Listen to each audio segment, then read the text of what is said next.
everybody. Thank you for joining us today at our webinar.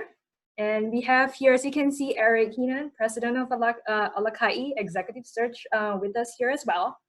So today we'll be talking about how to create an all-star LinkedIn profile. And this session is brought to you by the Hawaii Technology Development Corporation, HTDC in short, the Entrepreneur Sandbox, the True Initiative, and the Alakai Executive Search. My name is Ellen M, and I'm the Economic Development Specialist here at HTDC. So some quick introductions to the organizations behind this effort. HTDC is a state agency that's attached to the Department of Business, Economic Development, and Tourism. Our mandate is to grow the tech economy and workforce here in Hawaii. The Entrepreneur Sandbox, if you have not visited us before, is actually a co-working facility in Kaka'ako, owned by HTDC and managed by our partner Box Jelly. And encourage you to actually visit the space when the lockdown is over to find out for yourself what it's all about. The True Initiative is a joint effort among the private and public sectors, together with the state of Hawaii, to encourage knowledge sharing and adoption of technology, as well as best practices to create a resilient and thriving Hawaii. The True Initiative is an extension of the Hawaii Executive Collaborative. So if you're interested to learn how you or your organization can be part of this, please visit www.hec.org/TRUE. Alakai Executive Search, where Eric is part of, is a recruitment agency that identifies and secures talented leaders and executives of Hawaii's leading employers, especially in industries such as technology, finance, retail, energy, healthcare, and legal. So before we start, just some housekeeping. And I know some of you were facing some challenges coming in, and we apologize for that. Please keep your audio lines muted and your videos disabled so that we have a smoother experience today. And throughout the session, feel free to send in your questions through the chat function. And just make sure that as you send in the questions, it's actually sent to everybody so that all of us can see it. And feel free to send it throughout the session, and we can stop in between to answer them if appropriate. If not, selected questions will be addressed during the Q&A session. So without further ado, I would like to welcome Eric Heenan, President of Alakai Executive Search again, for taking the time to speak with us today and sharing with us all the tips on how to create an all-star LinkedIn profile. So Eric, please go ahead.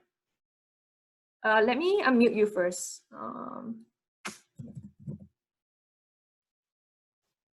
Okay, go ahead. Okay. Good afternoon, everyone.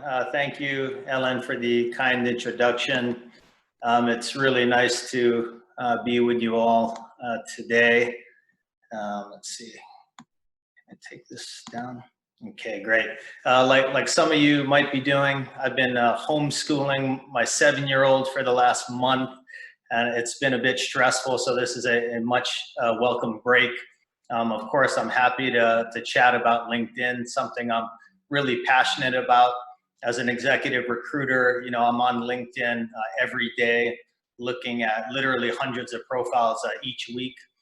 So I hope to provide some tips that might be useful for you, whether you're looking for a job or not. So let's jump right into it. So contrary to popular belief, LinkedIn is not just a job site. Most of the people on the site are actually not looking for a job.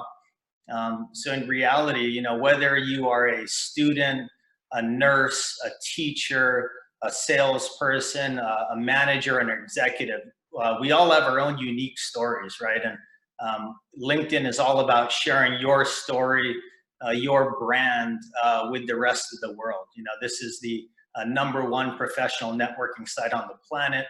There's a lot of great exchanges of information. You know, you're connecting with other people, you're learning from other people. So much more than just looking for a job. You know, for those folks who, you know, might be in college or earlier in their careers, LinkedIn certainly is a great place to find a mentor, right? You can really learn whether you're trying to get into a new industry, a new function, or you're just curious. You can connect with folks all over the globe.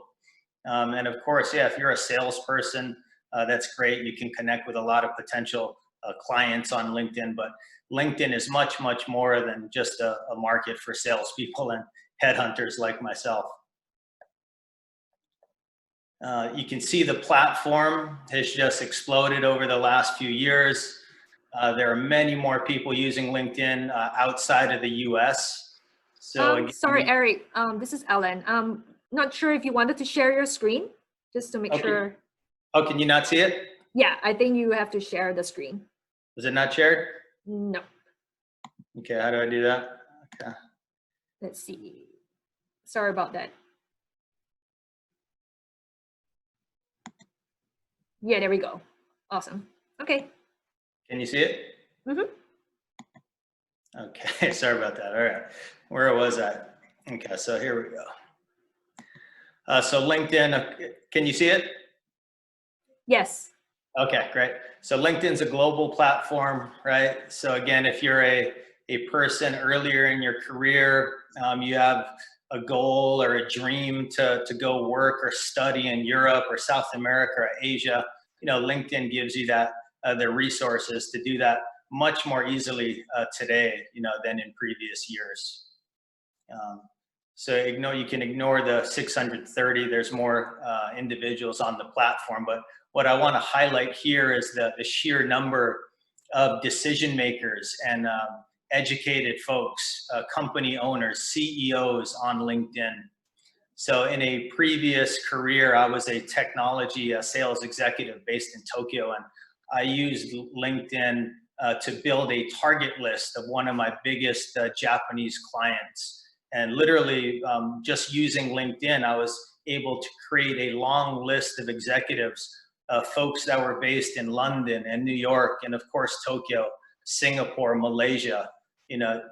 Typically I find that the more senior the person is, especially at a bigger organization, the more likelihood they're going to be on LinkedIn. So there's really a lot of influencers on this platform.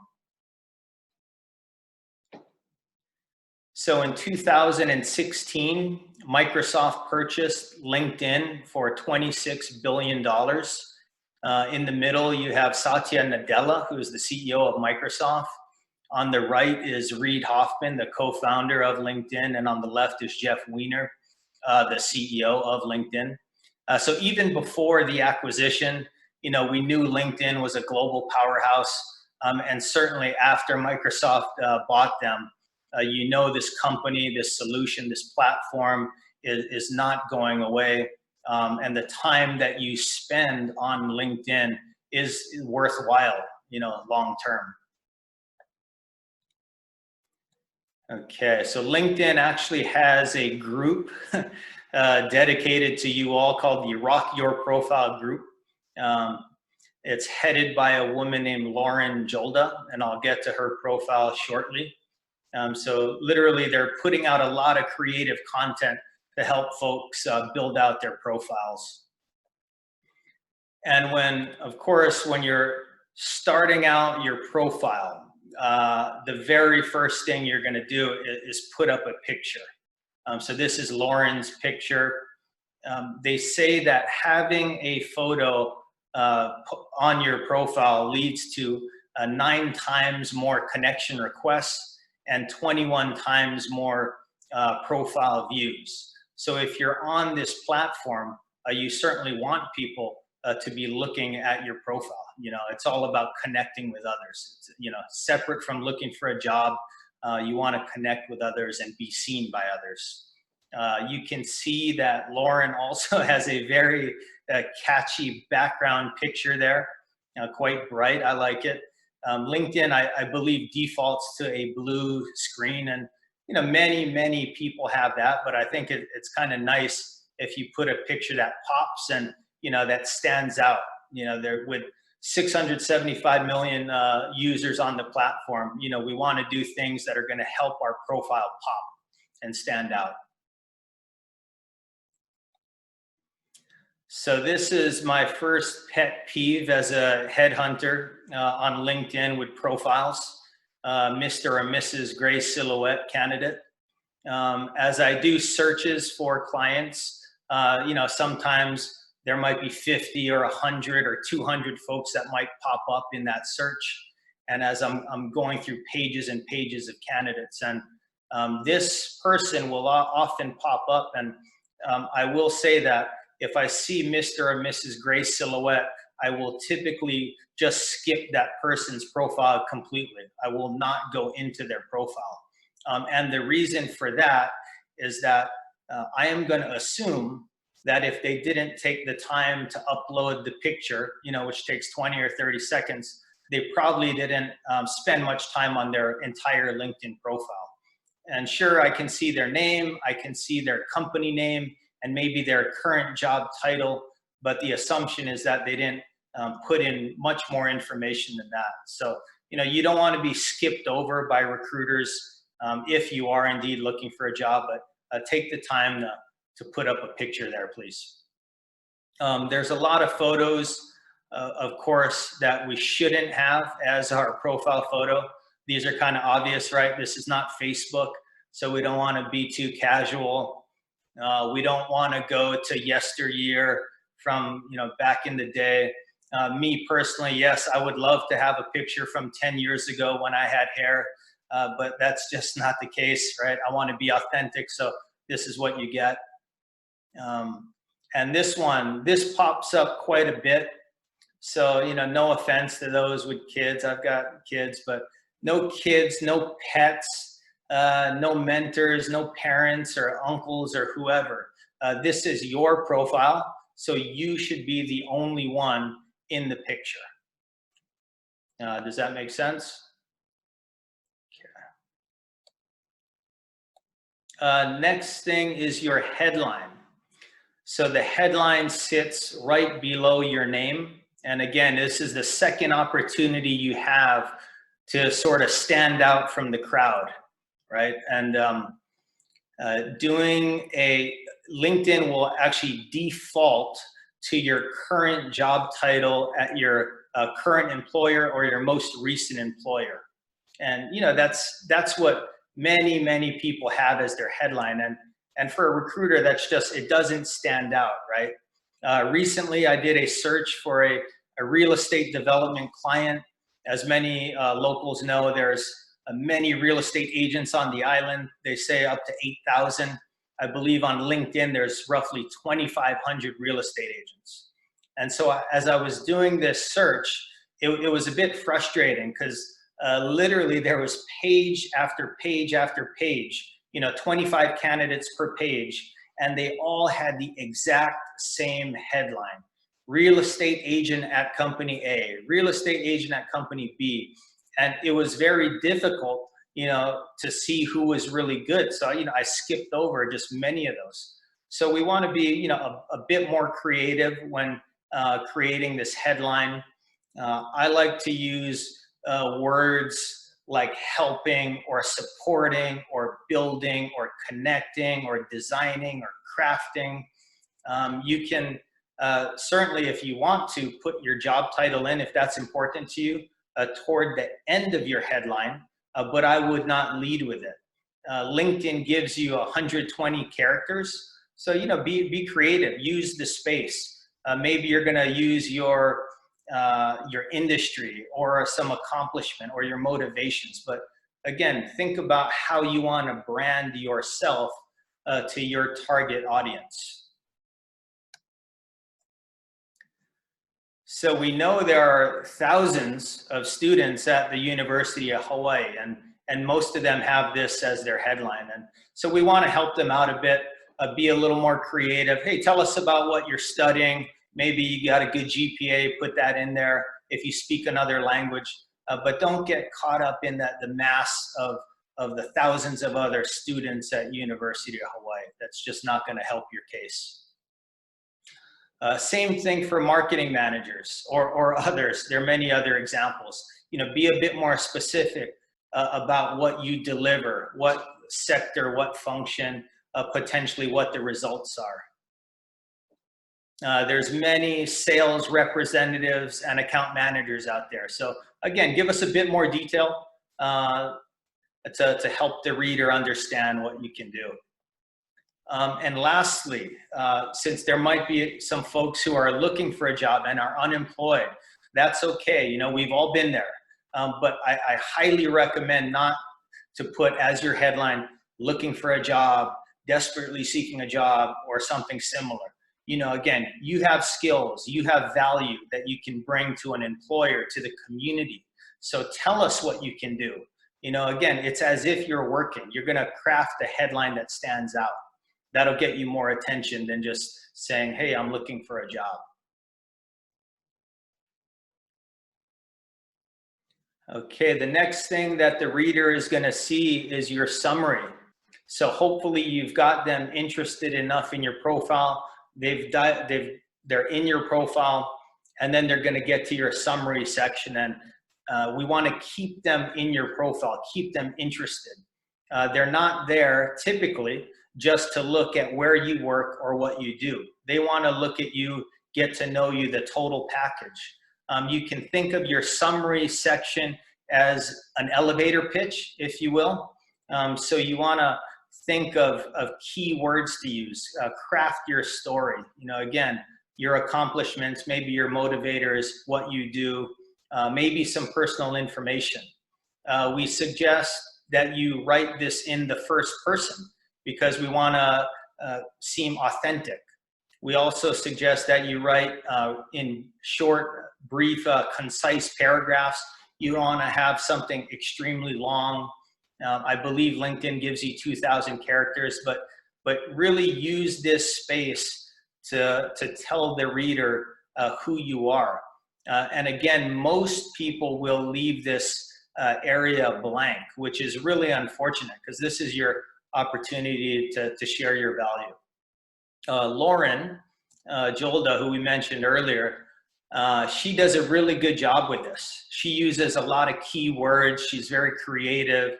She uses all caps there a couple of times, which catches the reader's attention. So as you go on, it wants you to read further to see, you know, what she does. In my summary, I tell a very brief story about why I moved home to Hawaii. I talk about starting Alakai Executive Search, and briefly about my work experience in Tokyo to, again, hopefully differentiate myself. The next thing we can do to stand out on our profiles is to add media. And this can take shape of a picture or a video or an article you published. It could be a PowerPoint deck. There are many different forms of content that you can put out there. But again, we want to have content that catches the reader's eye, so they're going to want to click into it and read it or watch it if it's a video. So here's Lauren's profile again. She does a really good job. Here's an article on a LinkedIn profile. Here's my e-learning course. Here's a slide deck that I presented. So these are all things that really are going to get the reader's attention, and most likely they're going to dive further into her profile, which is what we want, you know, them to do. The next area, of course, is work experience. And you might think, okay, yeah, of course, I'm going to put my company name and title, but it's more than that. There are actually many people who don't update this, so make sure it is updated. This is Ellen's recent work experience here at HTDC, and I think she does a great job for 2 or 3 reasons. The first, she tells, you know, the reader what she does specifically for HTDC. She also gives an explanation of what HTDC does. You know, if you work for Google or Microsoft or LinkedIn, you don't have to write a summary like that. But, you know, if you work for a smaller org that's not globally known, like my company, you might want to write like a sentence or 2 just to help the reader out, give them some more background about what your organization does. And then lastly, you see two pieces of content there. Very interesting. It's going to make the reader want to click into both of those. And yeah, it's attractive. It's well done. Okay, here is another pet peeve as a recruiter, is the contact information. So we often will send a large number of messages to potential candidates. via in-mail or messages on LinkedIn. And at that stage, we're just kind of praying that they're going to reply. Most people, most candidates, unfortunately, will leave this contact information area blank. So this tab is located, again, right near your headline on the main part of your profile. So you can go in there, you can put your email, mobile number, some websites, other social media platforms that you're on. You know, at the very least, I suggest you put your email on there. Me personally, I put this information here. I also put it on my summary toward the bottom, and I put it in my most recent work experience at the bottom, because I want to make absolutely sure that if someone wants to contact me, they're going to know what my number or what my email is. I don't want to miss out on any potential business opportunities. Okay, next we're coming to skills. And this could be the most important part, because as a headhunter, we search for specific skill sets. Our clients come to us and say, hey, Eric, I want A, B, and C from this type of finance person, or A, B, and C from this type of IT person. So we're going to go into your, we're going to create a search for these specific skills. And it's a combination of hard skills and soft skills. LinkedIn suggests that you put at least 5 skills on your profile. I've seen folks put 30, 40, more than that. Personally, I suggest you put between 10 and 20. I find that if someone puts like 40 or 50, then it really dilutes kind of their brand. It confuses me because I'm not sure what they're really good at. So focus on those skills that you want to brand yourself for being strong at, right? You're going to have your connections endorse you for those specific skills. So, you know, not all 20, but certainly if you want to be known for 3 to 5 key skills, you're going to ask your connections to endorse you for those. If you know a language or two, put that on there. Collaboration, you can put that there. Project manager, data analytics. Each sector, again, will have different skill sets, but highly recommend you take the time to put these in there. Next are certifications. So, you know, you earn these. And again, people like myself, hiring managers as well, are going to look for these specific certifications. This is a technology executive. We might, there'll be totally different certifications for finance people or healthcare people or academics. So make sure you list those in there.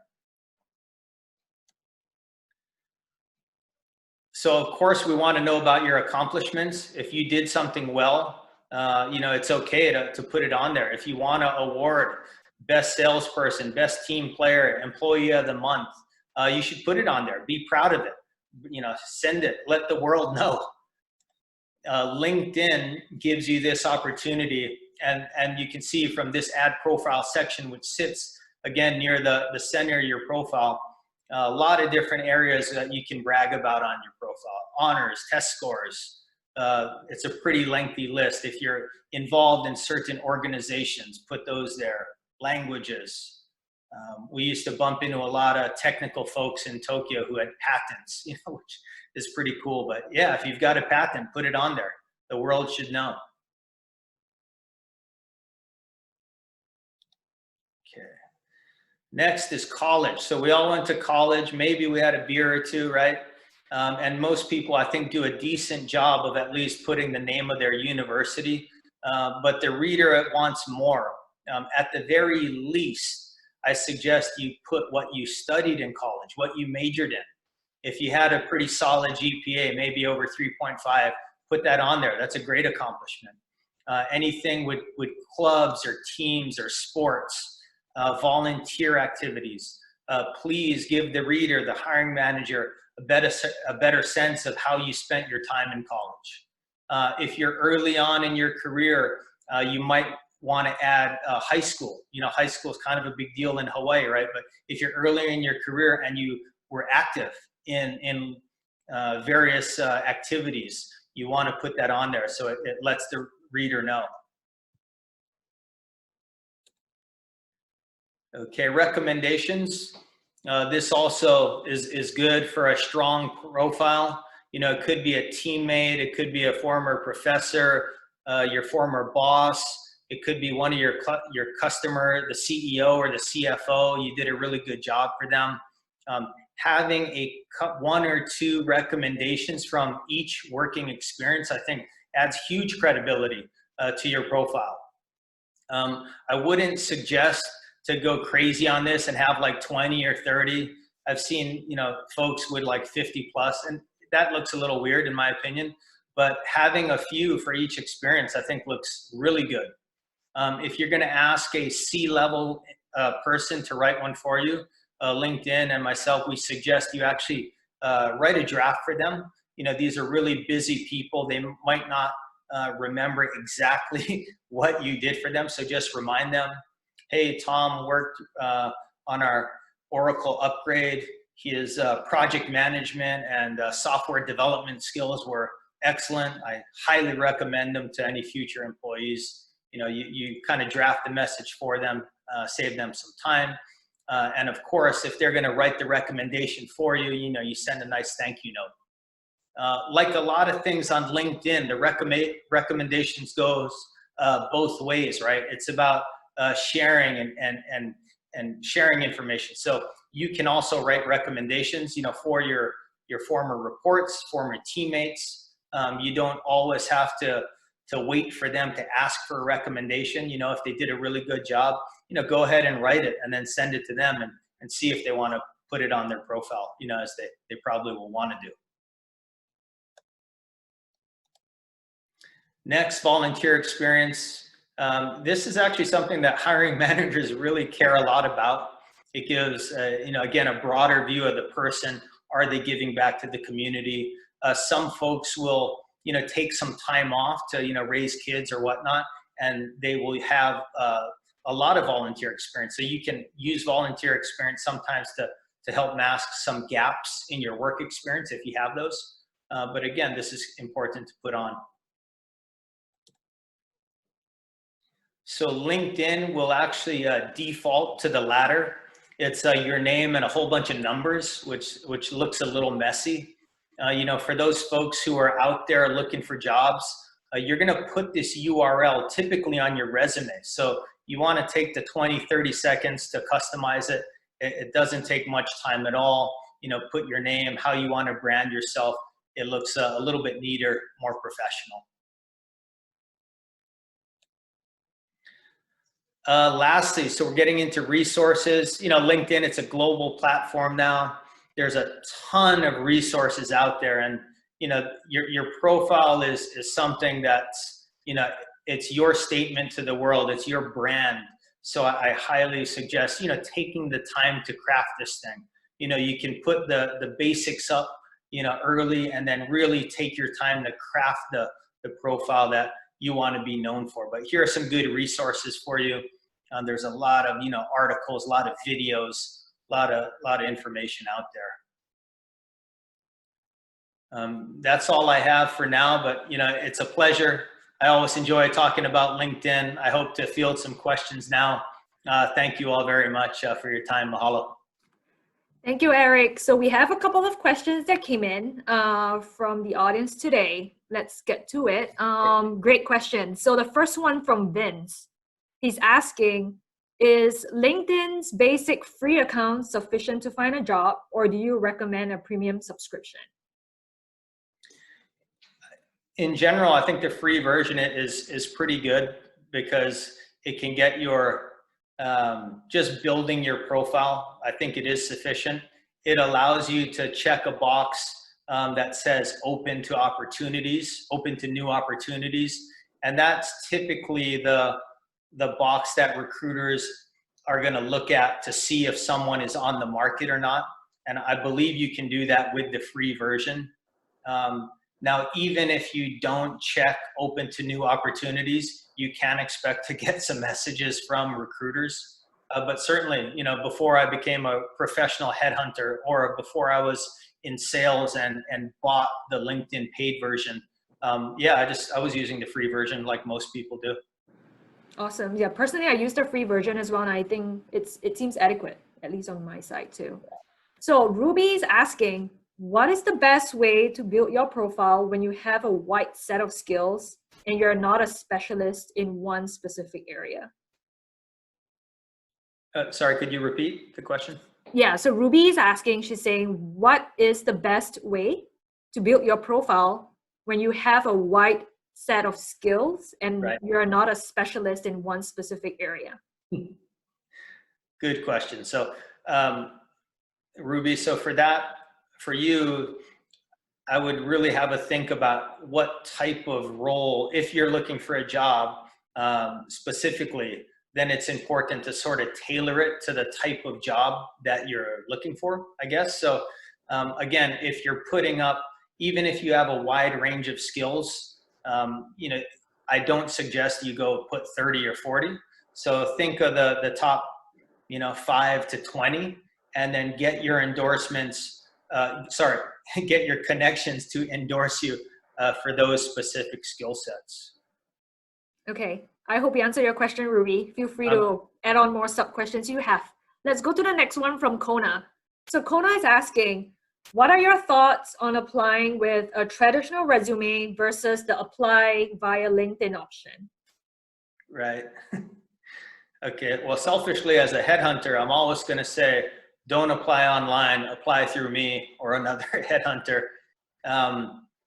But LinkedIn is amazing because they have so many jobs posted there. So naturally, you're going to want to apply online. However, depending where you live, there are going to be many other people applying for that same job. And sometimes LinkedIn will let you see the number of applicants. I think even in Hawaii, you often see 50 applicants or 20 or more. If you live in like California or New York or Tokyo, it's going to be hundreds, if not thousands. Depending what the job is and depending the size of the company, certainly I recommend going through somebody who has a connection at that company. So it doesn't have to be a headhunter like myself, but it could be maybe your cousin's friend knows somebody who works there. If you apply online, the sheer volume of applicants is really just so high that many times the hiring company won't get to see all the applicants.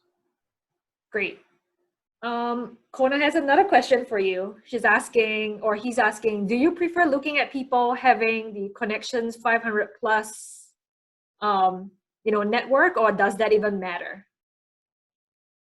In general, to me, it doesn't really matter if they have 500 plus or not. I'm more concerned about what's in their profile. Certainly, sometimes I'll see a really strong candidate and they have like 50 connections, and so I'll know they're not so active on the platform or they're new to the platform. But yeah, just because somebody has like 2,000 connections doesn't make them more desirable at all for a hiring person. Okay. And sorry, just to add to that, if the role is for like a salesperson if it's a big marketplace like Tokyo or New York or Silicon Valley and the person is in sales, then absolutely yes. It will look kind of strange if the person doesn't have a large number of connections. Okay. So I think that it also talks up to Nicole's question. She asked another question where she said, should I be connecting with anyone and everyone? Like, what's the best practice for accepting LinkedIn connections, especially if you don't know the person? Right. So I typically, I'm not going to just connect with somebody if I don't know them or if they don't know somebody that I know. If it's somebody that's outside of Hawaii and they don't write like a personal note on why they want to connect with me, then I'm a bit leery because it is quantity over or quality quality over quantity. In Tokyo, we're always trying to network with, many people. But, now that I'm here in Hawaii, I am very careful about who I connect with. And if someone wants to connect with you and they're from halfway around the world and they're in a totally different industry and they're not connected to anybody that I'm connected with, then I'll typically just decline. Okay, great. So Yoni has a really interesting question. I'm not sure if we can answer it, but let's take a stab at it.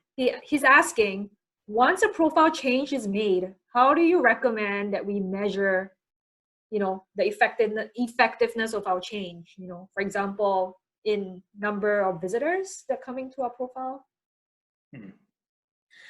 So typically, you can measure your LinkedIn profile by one, number of visitors per week, and then also there is I think a measurement on your profile that builds up to all-star, right? So you can see, so it's not necessarily, hey, I've got 50 views per week, but maybe you just want to build up your profile to a all-star level, which basically means you have all the topics that I discussed today on your profile. You have content, you're making it a profile that people want to visit. So over time, as you connect with more people, you will get more visitors. The more you post content too. Again, LinkedIn is a two-way street. So if you're just on LinkedIn and you've got a nice looking profile, but you never actually post content to the public realm, then people other than recruiters are probably not going to see you, know that you're on there. So it is important to, if you want to be seen, to actually be a bit active on the platform. Okay, so we had a question that on our side that we were thinking. So you talked about creating content, right? So what are some of your strategies in terms of best practices for posting and liking or sharing other people's articles or even writing your own? Do you have any strategies for that? So I'll typically, again, I think it's really industry specific, what either your function or your industry is.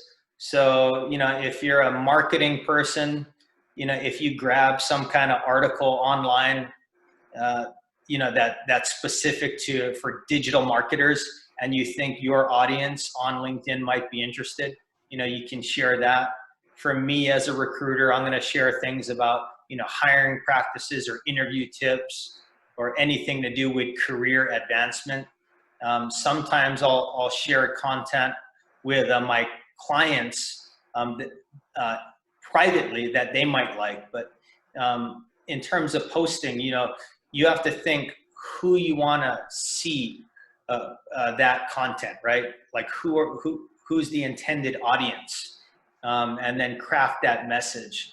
Now, I think LinkedIn is all about sharing information. So if you spend enough time on LinkedIn, you're going to see articles that are appealing. And so maybe you're going to go out there, maybe you might not write one yourself, but you can go grab one in the public domain and then post it and say, hey, I like this article because of these reasons.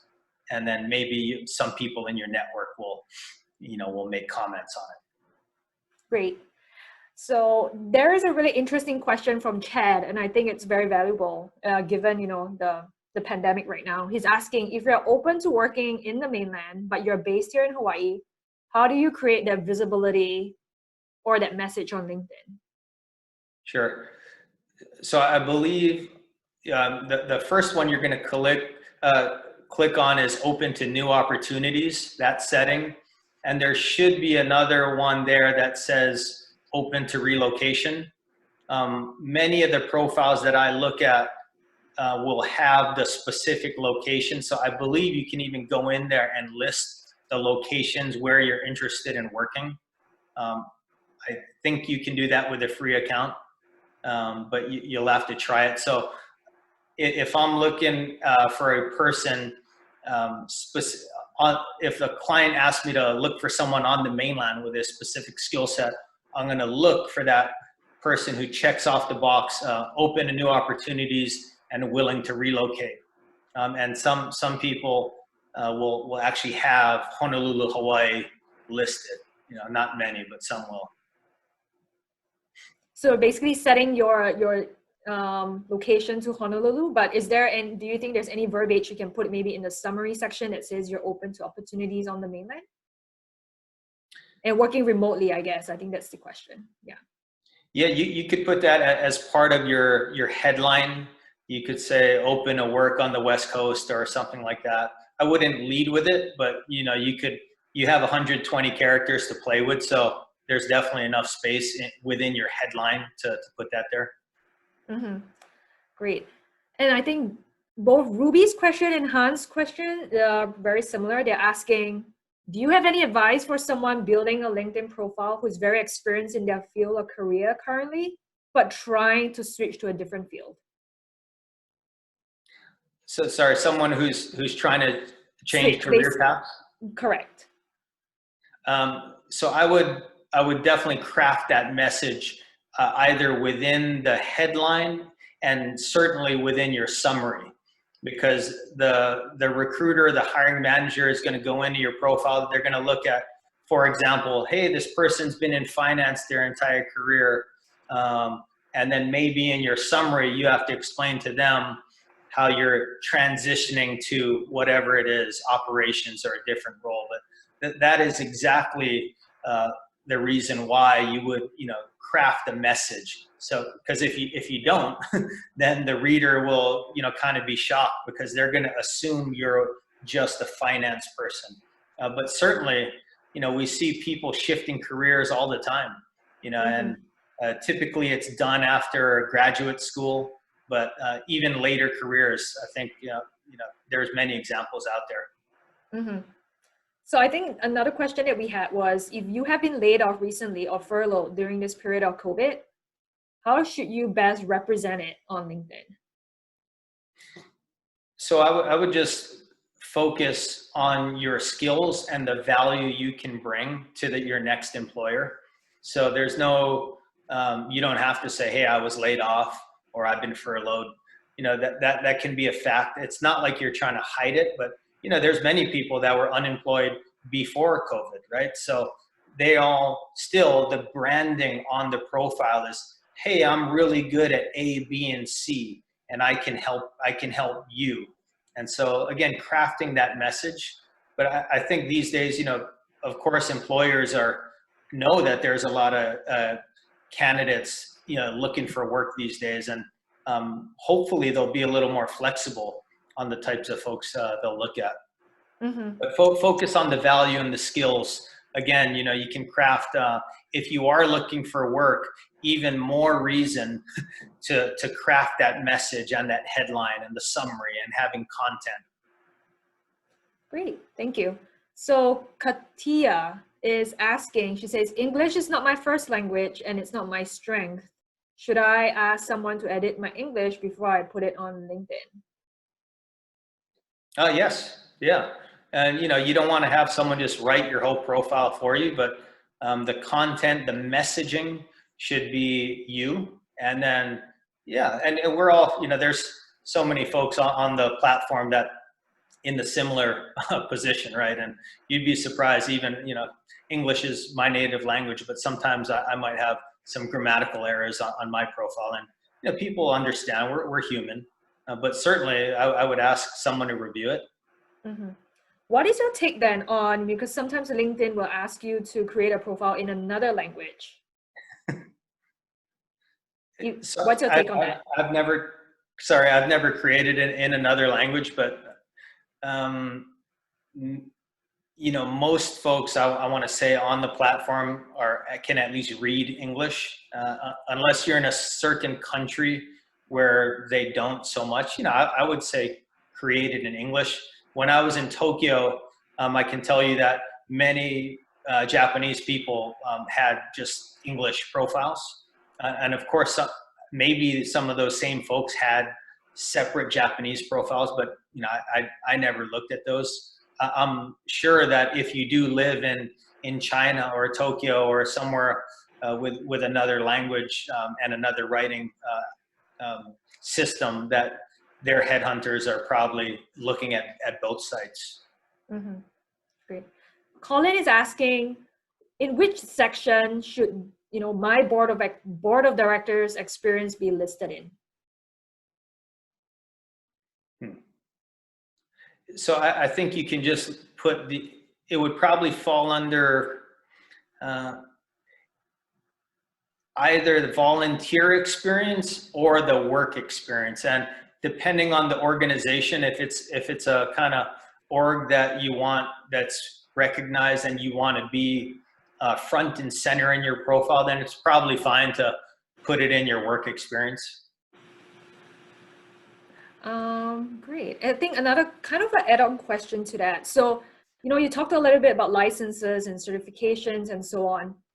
If these certifications or licenses are not directly, applicable to your work experience, but more from a side passion, for example, would you recommend that that be also listed? Yes, absolutely. Because I mean, we want to know what people's passions are, and many a time, just because somebody is a CPA, if they have another nothing to do with their job, but they're licensed at something, yeah, it's kind of cool to put it on your profile. Okay, good to know. So Matt is asking, how is the job market in respect to COVID? Are you seeing more or less demand for executives or positions to be filled in these uncertain times? Right.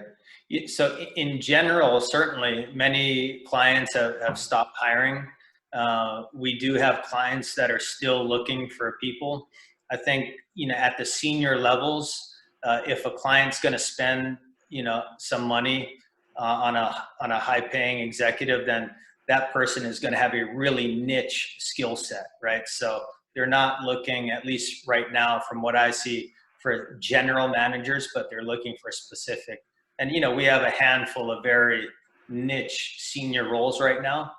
We also have other clients, like in Hawaii, everyone's always looking for an accountant. There are certain types of roles that are just still, our clients are still looking for. Certainly, the hospitality industry is really hurting right now. And, Hawaii and some other companies have stopped hiring to a degree. The banks have slowed hiring, but I think it'll bounce back. Mm-hmm. We had another interesting question. So if you are very experienced, like 20, 30 years, for example, how valuable are these older experiences? And do you actually need to list them on your profile? So in general, you want to at least list them there. Your profile, again, it's not the exact same thing on your resume. So if it's from like 20 years ago, honestly, I don't think it's that big a deal as long as it is on your resume, because that's your official, work history. Your profile is more, people are more interested in what you've been doing recently. So if you do have, companies from 20 years ago and it's a nice logo and you want to put it on there, that's totally fine, but just keep it very brief. Again, you don't want the reader, most people looking in there, and hiring managers or headhunters are not looking at things from 20 years ago. We're definitely looking at things within the last 10 years. Great. So Colin is asking, he says, once we have updated our profile, what recommendations are there on how to get our profile critiqued or reviewed for improvements? Good question. So I would go to your peers, go to friends who are on LinkedIn, ask for their advice, go to your local headhunter, ask their opinion. You can publish some content and publish an article, or you don't even have to write the article, but just post something and see what the reactions are. But, it's great. I'm sure you have people where you can just ask their opinion. It could be a client, it could be an ex-coworker, ask for feedback. When I used to update my summary section as I went through different career changes, I would ask some of my best friends in Tokyo, and they were not headhunters. They were I would ask a person in finance and a person in marketing and other folks, just to get different folks' opinion. Ask your wife, ask your, get some feedback. Yeah, feedback's always good. So I think maybe just to add to that, if you're looking for a specific role, will you actually try to reach out to people who are already in that role to look at what you have written, just to see if it appeals to people in that space, for example? Oh, sorry. Could you repeat that? So if you were looking at a specific role, for example, would you actually ask someone from that, that industry or that role to actually kind of help you evaluate what you have written, just to see if, it appeals to them, since you're trying to get into that position? So if I was trying to get hired into their role, ask them what they think about my profile? Yeah, someone who is in a similar role that you're looking at. Oh yeah. So yeah, those are, of course, just to look at your peers' profiles to see what they have on there. And again, yeah, someone from that function or industry who really knows that content. Yes. Okay. Another question that we had, how do you manage connection requests from recruiters, especially if you're not looking for a job right now? Right. Is the person based in Hawaii? We don't have that information here. Oh, okay. So I would say it depends. If you're based in like Tokyo or New York or Silicon Valley, then, if you're not looking for the job, and maybe you're going to decline it because there's so many messages like that coming in. It depends really on the market and depends what your intentions are. I think, in Tokyo, there's literally tens of thousands of recruiters. And so I would typically try not to connect with too many of them, right? Because it just gets a bit much. But, these folks have good information. So at some point, you're going to want to connect with them. So maybe, if you think the person isn't going to just spam mail you all the time, then maybe it doesn't hurt. But it depends where you're at in your career, I think. Are you able to kind of differentiate or distinguish between a good recruiter to have on your connection list and one that is not too helpful? I would take a look at their profile. I'd look at their website. I would see if they have any recommendations. Those are the obvious signs, I guess. Okay. So, I mean, just to round it up, if the audience doesn't have any more questions, one of the questions that we had here was, you covered a lot of ground in terms of different features on LinkedIn. What is the most powerful thing in a LinkedIn profile from, your perspective or a hiring manager's perspective? Good question. So at the foundation of why someone is looking at the profile, it's going to be the skills, because a headhunter or a hiring manager is looking for those specific skills. Now, let's say I'm looking at 20 different profiles and they all have similar skill sets, according to LinkedIn. Then that is really where the summary and the education and the volunteer experience and all those other things, it really stands out. Because, hey, I got a candidate here who's got 10 certifications and he won 5 awards and has 10 recommendations. Of course, that person is going to stand out. If it looks like the skill sets are very similar, then we're looking at the extracurriculars, right? Mm-hmm. But it's at the base level, it starts with skills, and then further to that, it's the total package of the person. Great. Okay, so I think we have come to the end of our session. Thank you so much, Eric, for taking the time today. If you can stop your screen share, we